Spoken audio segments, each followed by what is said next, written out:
시대마다 진지한 구도자들이 있습니다. 이 구도자들이라는 말은 삶을 어떻게 살아야 하는가, 내 삶의 의미는 무엇인가를 고민해보고 생각해보는 사람들입니다.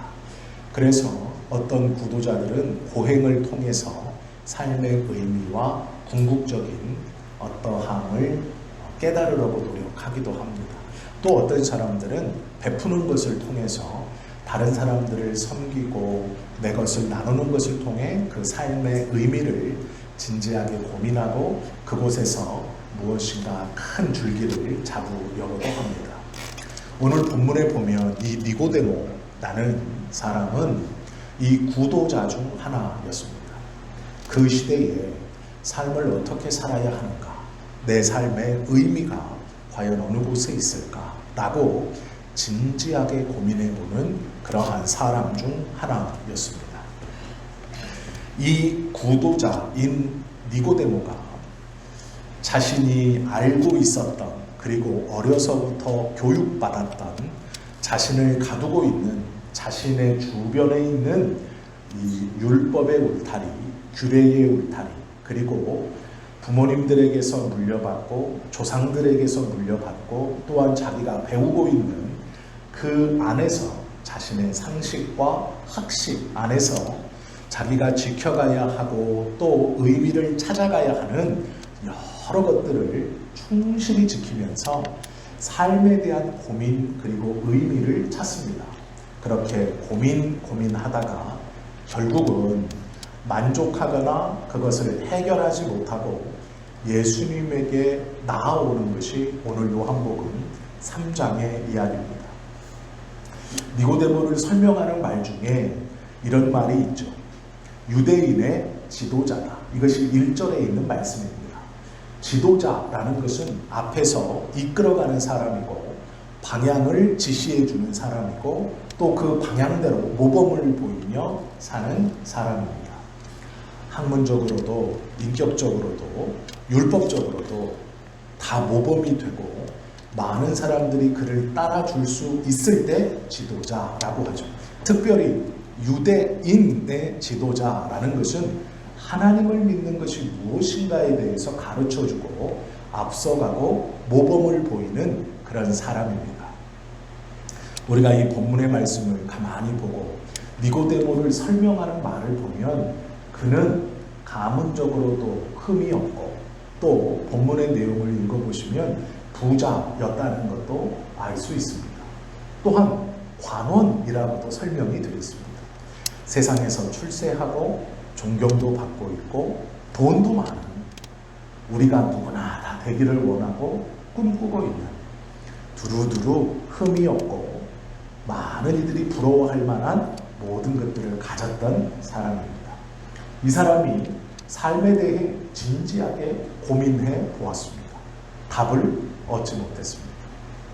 우리가 이것에서 하나 눈치를 챌 게 있습니다. 그것이 무엇이냐면 많은 재물도 높은 권세도 또 출세하는 명예를 더럽히는 그 모든 것도 삶을 진지하게 고민하면서 내 삶의 의미와 특별히 내 삶의 목적을 찾기란 요원하다라는 것을 알 수 있습니다.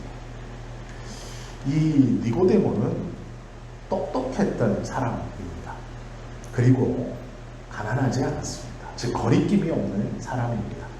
하고 싶은 것을 다 할 수 있었고 그 하고 싶은 것을 행함에 윤리적으로 도덕적으로 거림이 있거나 장애가 있거나, 즉 내가 나의 욕망을 위해서 무엇을 할 때 어떠한 것을 어겨야 하는 것이 없는, 내가 하고 싶은 것을 행함에 있어 걸리는 것이 아무것도 없는 성숙한 사람이었다라는 것이죠. 세상 들어올 것 없는 이 사람이 예수님께 나아옵니다. 니고데모는 프로필만으로는 너무도 탁월한 사람이죠. 그런데 나아온 이유가 있습니다. 그것이 3장 2절 말씀입니다. 그가 밤에 예수께 와서 이르되 랍비여, 우리가 당신은 하나님께로부터 오신 선생인 줄 아나이다. 하나님이 함께 하시지 아니하시면 당신이 행하시는 이 표적을 아무도 할 수 없음이니이다. 예수님께 나온 첫 번째 이유는 예수님을 알고 있었습니다. 어떻게 알고 있었냐? 하나님께서 보내신 자라고 알고 있었습니다. 그런데 우리가 니고데모에 관한 성경의 특별히 요한복음의 말씀을 3장을 볼 겁니다.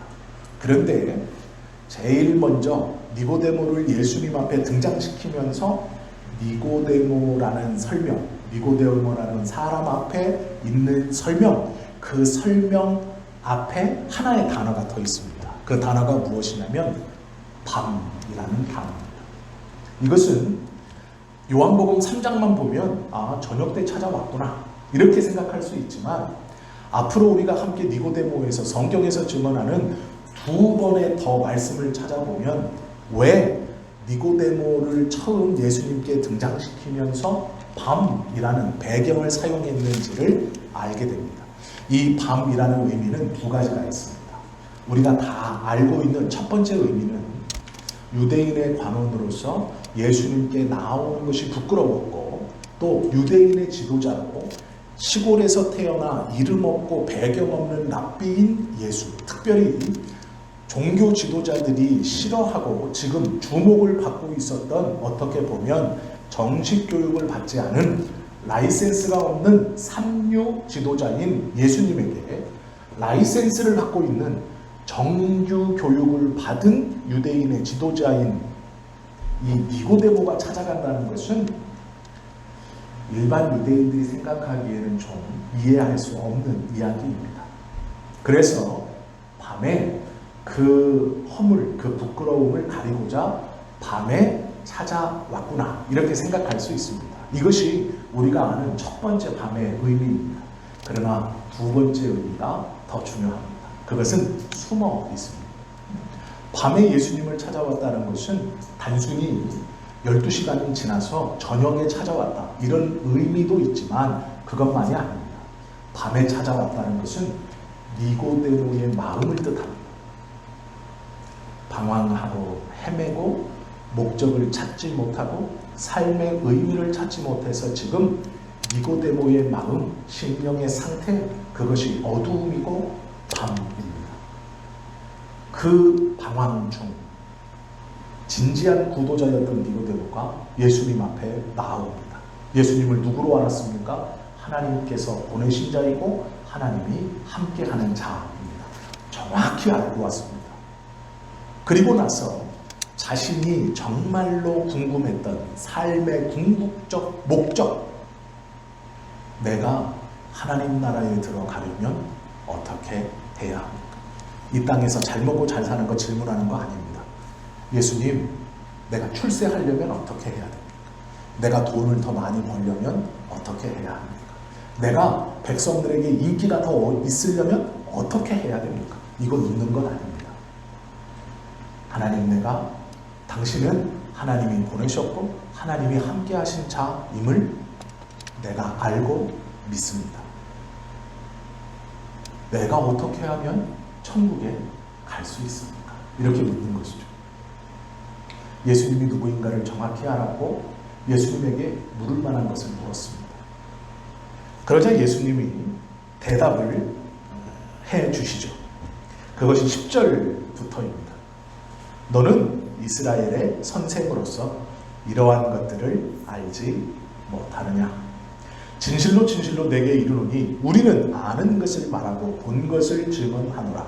그러나 너희가 우리의 증언을 받지 아니하는도다.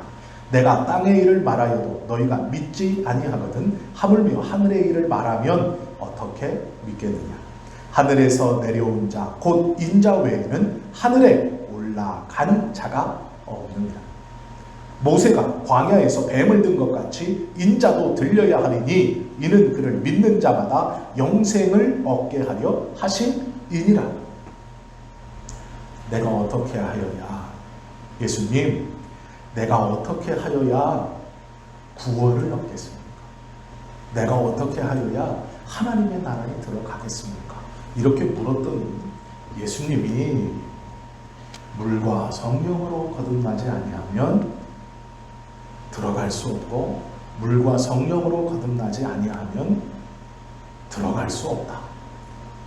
어떻게 사람이 태어나서 어머니 뱃속에 다시 들어갑니까? 라고 질문하죠.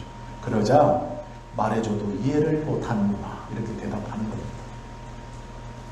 그런데 이 만남을 통해서 진지한 구도자였던 이 니고데모가 마음에 큰 것을 느낍니다.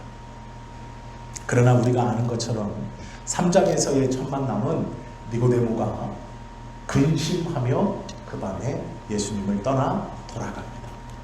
이것이 요한복음에서 등장하는 니고데모와 예수님의 첫 만남입니다.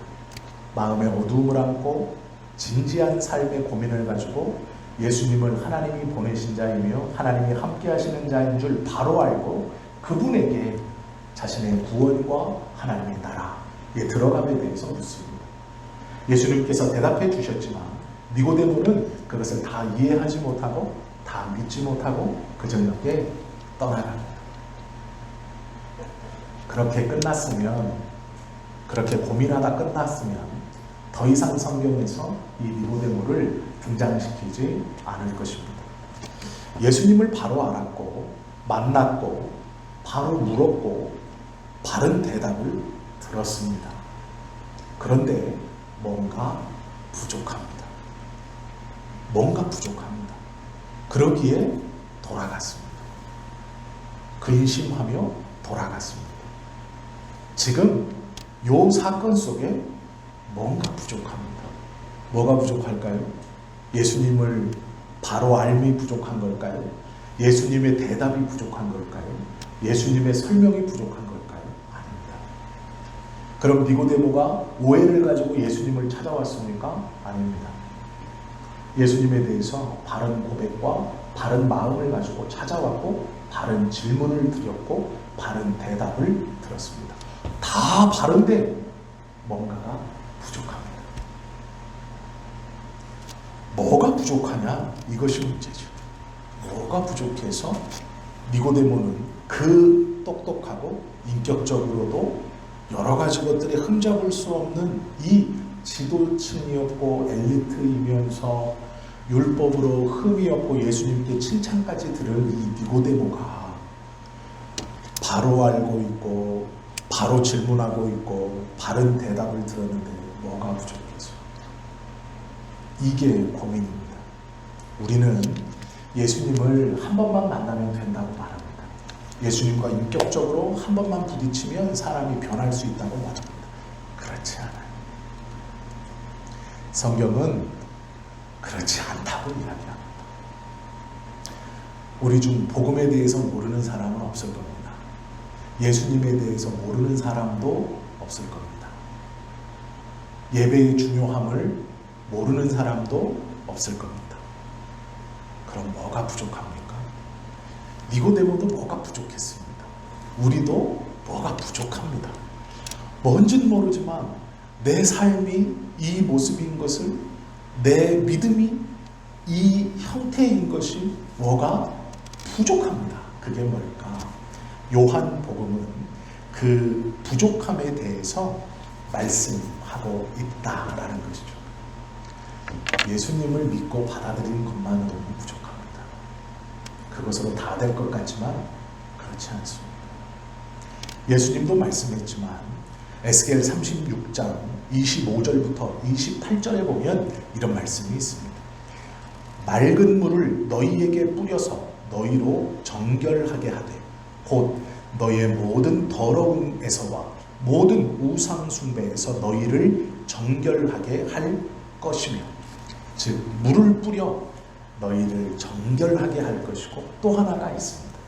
새 영을 너희 속에 두고 새 마음을 너희에게 주되 너희 육신에서 굳은 마음을 제거하고 부드러운 마음을 줄 것이며 또 내 영을 너희 속에 두어 너희로 내 율례를 행하게 하리니 너희가 내 규례를 지켜 행할지라. 요한복음 3장 5절에서 예수님이 니고데모에게 말씀하신 물과 성령으로 거듭나는 것이 무엇인가? 에스겔 36장은 말씀하고 있습니다. 물로써 너희를 씻어 정결케 하고 성령으로 너희 마음에 두고 내 율례를 지키게 한다. 그것이 온전한 거듭남입니다. 예수 그리스도를 내가 믿기로 작정하고 그분에 대한 믿음을 고백하는 것, 그것만이 아니라 그 고백 뒤에 우리에게 있어야 할 온전한 것이 무엇이냐? 물과 성령으로 정결케 됨과 하나님의 말씀을 지켜감이 우리 안에 있어야 한다는 것이죠. 그것을 가르쳐주고 있습니다. 그러면 이것이 끝이냐? 이렇게 하면 되느냐? 그렇지는 않습니다. 놀랍게도 성경은 이 니고데모에 대해서 요한복음 7장에 한 번 더 등장시키고 니고데모가 어떠한 말을 하는지 설명하고 있습니다. 요한복음 7장 50절 51절 말씀입니다. 제가 읽어드리겠습니다.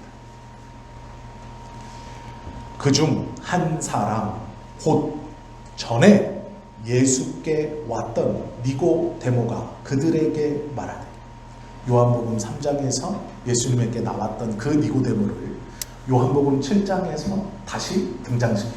그런데 이 니고데모가 어떤 말을 하느냐? 우리 율법은 사람의 말을 듣고 그 행한 것을 알기 전에 심판하느냐? 이게 무슨 말이냐면, 종교 지도자들이 모여서 예수님에 대해서 정죄합니다. 그리고 예수님을 처벌할 생각을 합니다. 잡아 죽여야겠다라고 논의하고 있습니다. 그때 그 말을 듣고 있던 니고데모가 나서서 우리 율법이 어찌 누구를 정죄하고 누구를 심판하는데 그 당사자의 말이나 행동을 면밀히 조사하여 파악하지 않고 그저 우리들이 생각하는 대로, 감정은 대로 그를 평가하고 심판하느냐? 우리가 믿고 있고 따랐던 율법은 그런 것이냐? 이렇게 반문하고 있는 거예요. 이게 무슨 얘기냐면, 예수님에 대해서 처리를 논의하는 종교회의에서 다 예수님에 대해서 반대하고 비판하고 있을 때 니고데모가 나서서 예수님을 편들고 있는 겁니다. 이것이 얼마나 황당한 일이고 이것이 얼마나 위험한 일인가? 그 다음 구절을 보면 알 수 있죠. 52절입니다. 그들이 대답하여 이르되 너도 갈릴리에서 왔느냐? 찾아 보라. 갈릴리에서는 선지자가 나지 못하느냐? 니고데모의 말이 지금 얼마나 그 그룹, 종교 지도자들의 그룹에서 얼마나 뾰족한 말이냐면, 너도 갈릴리에서 왔느냐라는 거예요. 니고데모가 갈릴리에서 태어나지 않았다는 건 그 종교 지도자들이 다 알고 있죠. 니고데모가 누구라는 건 그 그룹이 이미 다 알고 있습니다. 니고데모가 시골에서 돈만 많아가지고 여기에 턱 들어온 사람이 아닙니다. 어려서부터 자기들과 함께 교육받고 그의 가문과 그의 배경을 다 압니다. 그런데 자신의 그 종교 지도자들이 모여 예수에 대해서 이야기하고 심판하고 비판하고 결론을 내려 몰아내려고 하는 그 자리에, 그 회의에 니고데모가 턱 나섭니다. 3장에서 근심하며 돌아갔던 니고데모, 7장에서 그 반대 속에서 예수님에 대해서 우리 율법이 이런 것이냐라고 하며 예수님의 편을 들고 있는 니고데모. 요한복음 3장과 요한복음 7장의 니고데모는 같은 사람입니다. 3장에서는 구도자로, 7장에서는 예수님을 변론하는 변론자로 등장합니다. 대단한 발전이죠. 그가 근심하며 돌아갔지만 그는 예수님에 대해서 바르게 알고 바르게 고백했고 바른 질문을 던졌습니다. 그리고 예수님은 그 질문에 바른 답을 주셨죠. 그걸 다 이해하지는 못했지만 니고데모는 7장에서 보여지는 것을 보면 예수님에 대해서 근심만 하고 있거나 못 알아들을 소리 하네 이렇게 넘긴 것이 아니라는 것을 우리는 능히 짐작할 수 있죠. 니고데모는 변했습니다. 3장의 니고데모와 7장의 니고데모는 몇 걸음 더 나간 모습으로 니고데모가 등장하고 있습니다. 부족한 것이 조금 채워진 것 같습니다. 무언지는 모르지만 3장에서의 니고데모와 7장에서의 니고데모를 보면 무엇인가 부족한 것이 채워져 우리가 생각하는 믿음의 사람이라고 부르기에 조금 더 가까운 어떠한 모습을 보이고 있습니다. 반대하는 사람들을 통해서 예수님을 변론한다는 것은 쉬운 일이 아닙니다. 친구 5명이 밥을 먹는데 4명이 비기독교인입니다. 예수님을 안 믿습니다. 그곳에서 내가 예수님이 나의 구원자이시고 나와 함께 하셔서 내가 기쁘고 평안하다라고 자신의 신앙을 증거하는 것이 쉽지 않은 것처럼 아무도 나의 편이 아닐 때 예수님에 대해서 이렇게 반론하고 너도 갈릴리 사람이냐라는 이 가시돋친 말을 들을 수밖에 없는 이 상황에서 예수님에 대해서 편을 든다는 것, 변호한다는 것 쉽지 않죠. 3장과 7장 이 사이에 무엇인가 맺부어졌습니다. 그런데 이렇게만 끝나도 니고데모가 참 대단하다 라고 생각할 수 있습니다. 예수님에 대한 믿음이 정말 많이 성장했구나 라고 생각해도 되죠. 저렇게 반대하는 사람 틈에 예수님의 변명, 예수님의 편을 들었으니 믿음이 참 많이 성장했구나 이렇게 생각할 수 있죠. 그런데 성경은요, 이 니고데모를 한 번 더 등장시킵니다. 그것이 19장입니다. 한참 넘어가서 19장 39절에 보면 요한복음은 또 이 니고데모에 대해서 이렇게 기록하고 있습니다. 제가 읽어드리겠습니다. 39절 말씀입니다. 일찍이 예수께 밤에 찾아왔던 니고데모도, 잘 보세요. 3장에서 예수님 처음 만났을 때 밤에 왔어요. 그런데 지금 7장에서 예수님을 변론하는 니고데모에 대해 쓰고 있고 19장 이제 한참 왔습니다. 그런데 그 사이에 무슨 일이 벌어졌느냐, 7장과 19장 사이에 예수님이 십자가에 달려 돌아가셨습니다. 예수님이 죽었어요. 그런데 어떤 일이 벌어지느냐, 38절 아리마대 사람 요셉은 예수의 제자이다. 유대인이 두려워 그것을 숨기더니 이 일 후에 빌라도에게 예수의 시체를 가져가기를 구하매 빌라도가 허락하는지라 이에 가서 예수의 시체를 가져가니라. 이게 무슨 얘기냐면요, 예수님이 십자가에 달려 죽었습니다. 십자가에 단다는 것은 정치범이에요. 정치범이라는 것, 십자가에 달려 죽은 사람의 같은 편이거나 편을 들면 그도 같이 죽는 겁니다. 그래서 제자들이 도망간 거예요. 아니라고 베드로가 부인한 이유가 나도 같이 죽게 생겼거든요. 너도 예수당이라, 너도 갈릴리 사람이라 했을 때 아니다 라고 말했던 건 그 순간 나도 연좌제, 예수님의 죄를 통해 그 똑같은 죄가 나에게도 임해 예수님이 죽는 것처럼 나도 죽을까, 그 연좌제 때문입니다. 그래서 모른다고 한 겁니다. 아니라고 한 겁니다. 그런데 아리마대 사람 요셉이 예수님의 제자이나 유대인들이 무서워 그걸 숨겼었습니다. 예수님이 죽었습니다. 그때 빌라도에게 가서 예수의 시체를 나에게 줘라, 내가 장사 지내겠다, 이렇게 해서 그 시체를 나무에서 내려 걷어옵니다. 이건 이제 내가 예수의 제자입니다를 인정한 겁니다, 공개적으로. 그런데 그 요셉의 일 뒤에 누가 나옵니까? 일찍이 예수께 밤에 찾아왔던 그 일찍이는 요한복음 3장입니다. 그 저녁에 찾아왔던 니고데모도 예수님의 시신 앞에 몰약과 침향 섞은 것을 100리트라쯤 가지고 온지라 이에 예수의 시체를 가져다가 유대인의 장례법대로 그 향품과 함께 세마포로 쌌더라.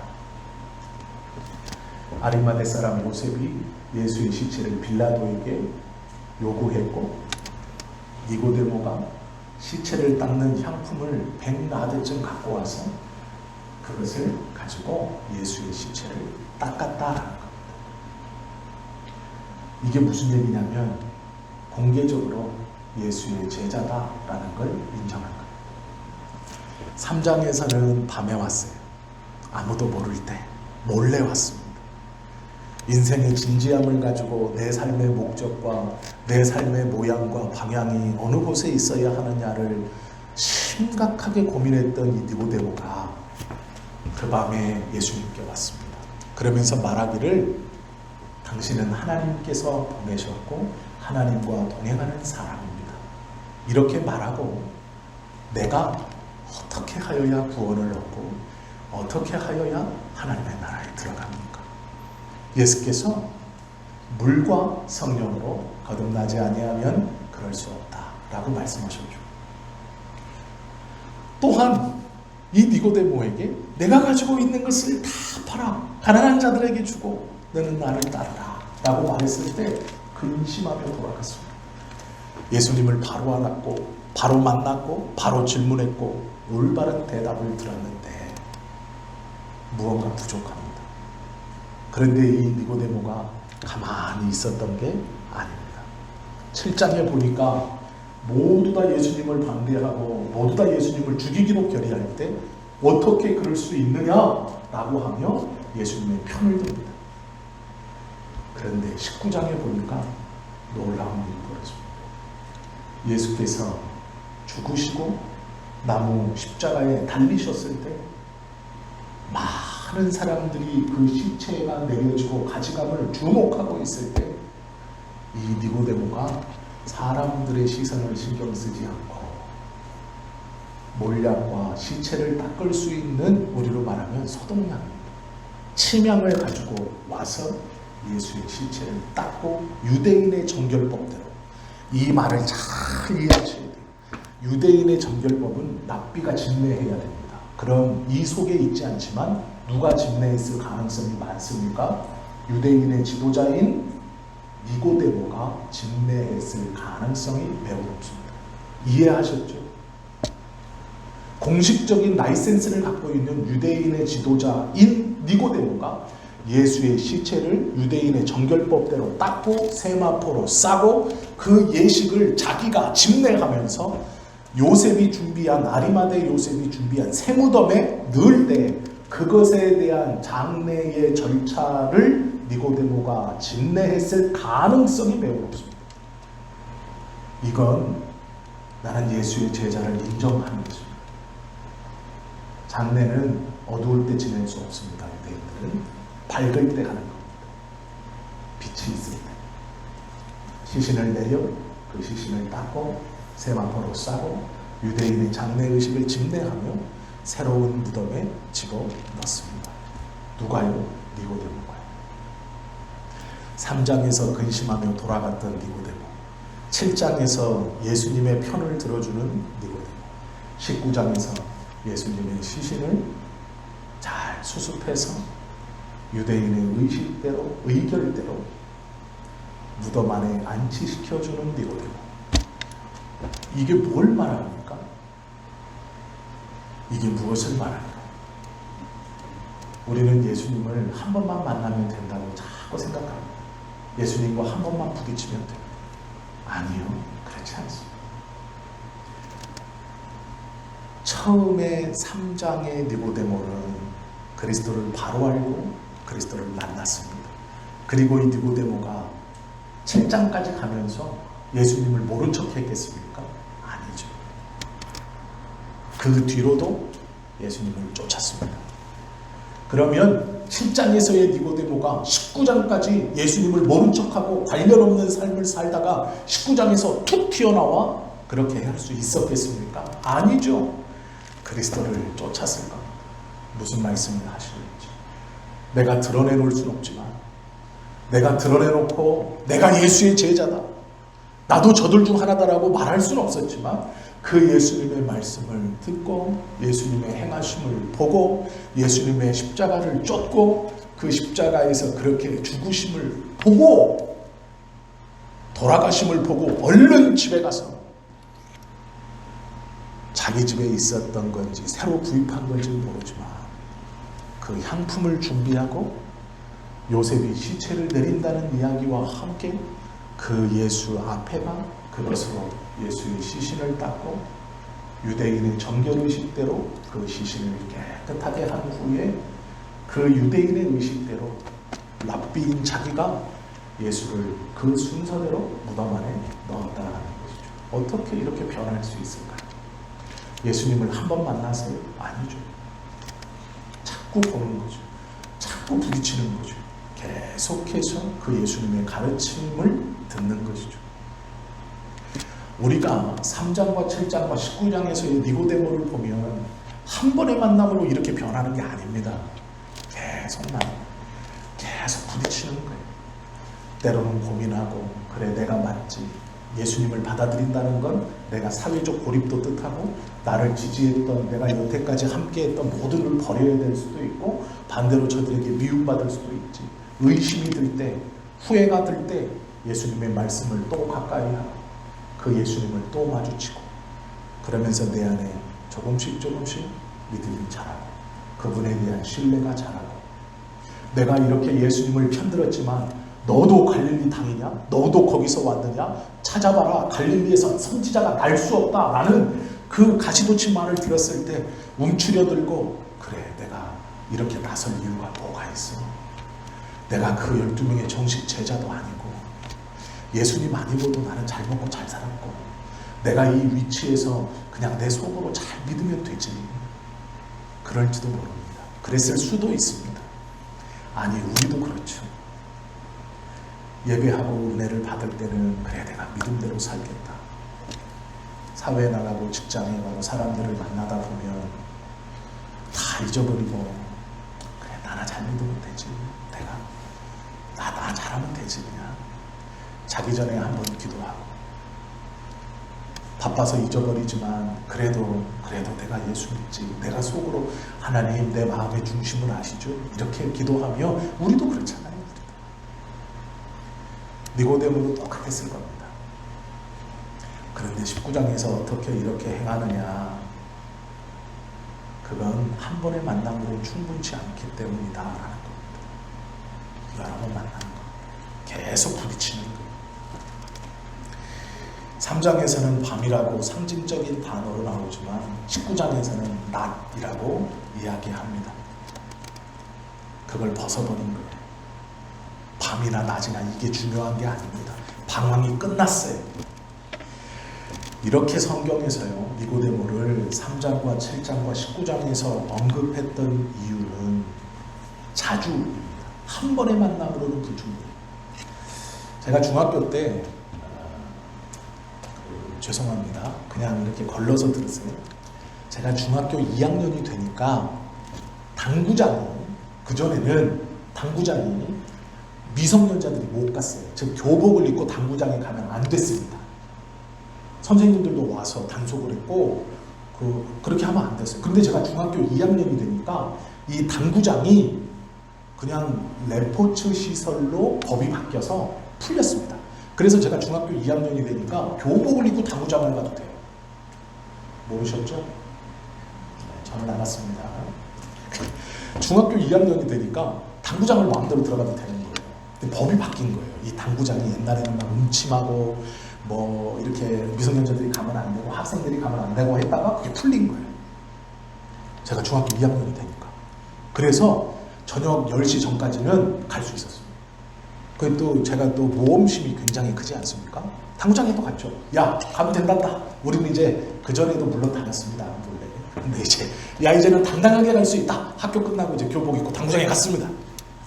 그리고 이제는 저쪽에서 아저씨들이 치고 그 카운터 앞에 그 되는 아저씨들이 치고, 원래 거기 계속 사시는 뭐 항상 있어요. 거기가 집인 것 같은 그런 아저씨들이 치고, 이제 한 두 다리 건너서 여기는 이제 고등학교 형들이 치고, 여기 이제 저희들이 이렇게 끝에서 제일 끝에서 이제 첫 번째, 두 번째 이렇게 해서 당구를 치는 거예요. 근데 저는 당구를 잘 못 쳤습니다. 재미도 없었지만 못 쳤어요. 왜 재미가 없었냐? 잘 못 치니까 재미가 없더라고요. 머릿속으로는 저기를 치면 이렇게 가서 이렇게 가서 이렇게 가서 이게 맞을 것 같은데 안 되는 거예요. 머릿속으로 그리는 건 다 맞아요. 야, 이거 어떻게 치면 되겠어? 저한테 물어봅니다. 그러면 제가 아 이거요. 여기 아래를 주고 가운데에서 아래를 주고 끊어치면 이렇게 올 것 같습니다. 그럼 맞아. 쳐봐. 그럼 못 쳐. 머릿속으로는 되는데 안 되는 거예요. 그런데 옆에 있던 고등학교 이제 형이 와가지고 저한테 그랬습니다. 야, 너 왜 안 맞는 줄 알아? 모르겠는데요. 저는 되게 신중하게 치거든요. 자세를 잡으면 안 되죠. 되게 신중하게 치는데 그랬더니 허리가 틀어졌다는 거예요. 허리가. 그러면서 허리가 틀어졌기 때문에 네가 큐대가 지금 반드시 나가야 되는데 큐대가 틀어져서 나간다. 그래서 이렇게 하지 말고 의도적으로 그러니까 왼쪽으로 반발을 이렇게 와라. 항상 잡을 때 너는 왼쪽으로 반발을 와라. 뒤에서 보면 네가 지금 자세가 틀어졌다. 그러니까 안 맞는 거야. 그래서 아 이거구나. 그리고 이제 이렇게 했죠. 그랬더니 뭔가 좀 잘 되는 것 같은 거. 자 이제 제가 방법을 알았습니다. 아 나는 큐대가 틀어졌기 때문에 허리가 틀어졌기 때문에 당구를 칠 때 왼쪽으로 반발을 와서 이렇게 치면 잘 칠 수 있다. 그러면 제가 그 다음 날부터 잘 쳤을까요? 아니에요. 똑같았어요. 방법을 아는데 똑같았어요. 왜 그럴까요? 고치기까지 시간이 오래 걸려요. 이게 의식을 해야 돼요. 아니지. 이거 될 때까지요 한참이 걸리더라고요.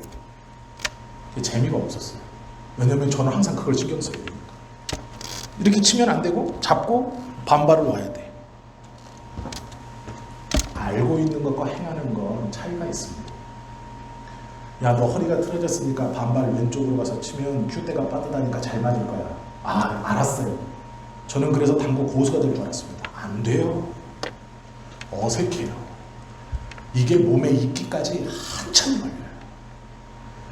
우리가 예수님께서 말씀하시는 예수님에 대한 믿음, 하나님에 대한 믿음, 또 그 믿음을 바탕으로의 행함 금방 될 것 같죠? 오늘 내가 말씀을 듣고 깨달아서 집에 가면 실천할 수 있을 것 같고 내가 기도하면 그대로 할 수 있을 것 같죠? 안 돼요. 니고데모하고 똑같습니다. 3장의 니고데모와 7장의 니고데모와 19장의 니고데모가 같은 사람이에요.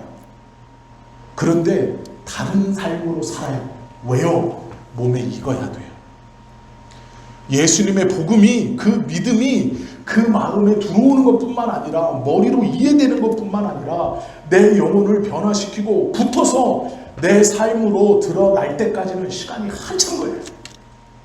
그런데 우리는 참 깨닫기만 하면 실천할 수 있을 거라고 생각하는 거예요.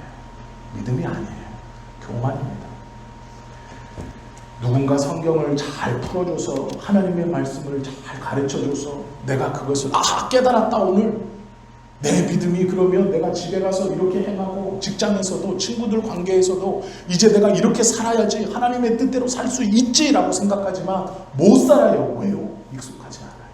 몸에 안 뱄어요. 방법을 아는 것과 그대로 사는 것은 차이가 있어요.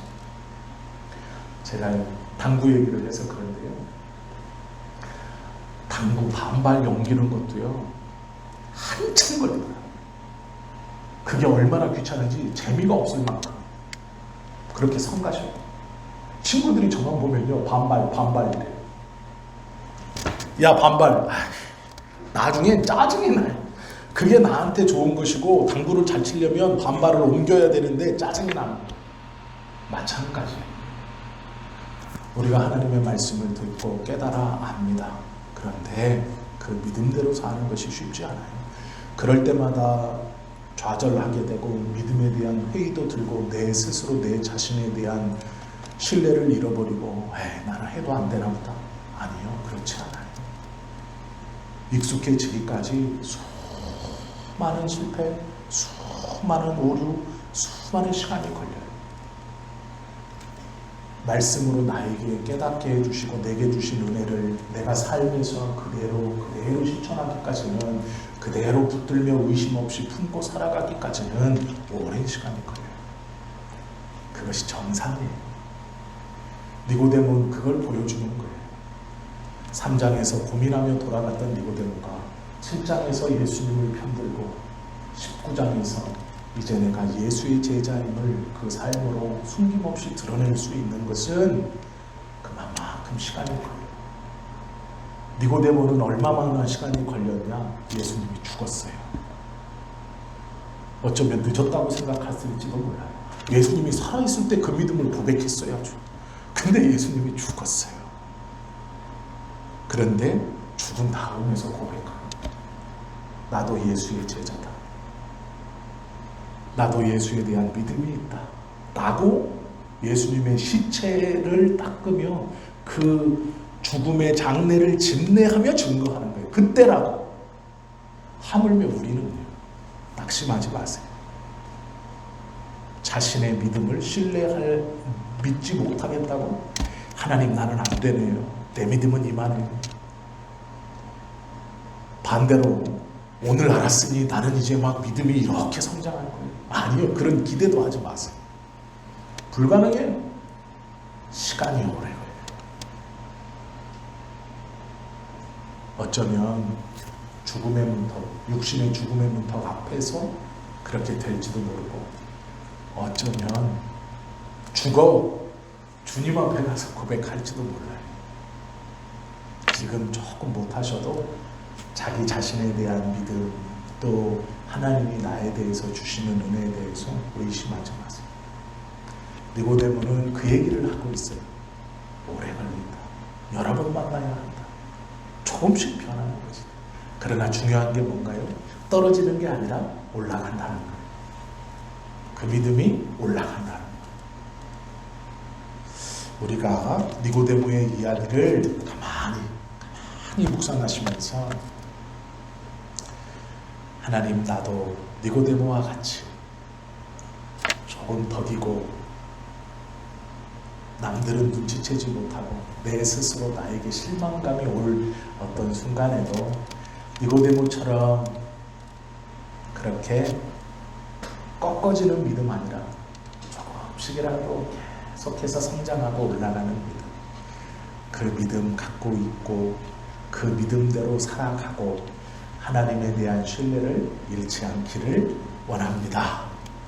그렇게 기도하고 그렇게 믿고 살아가는 저와 여러분 모두가 되시기를 예수님의 이름으로 축원합니다.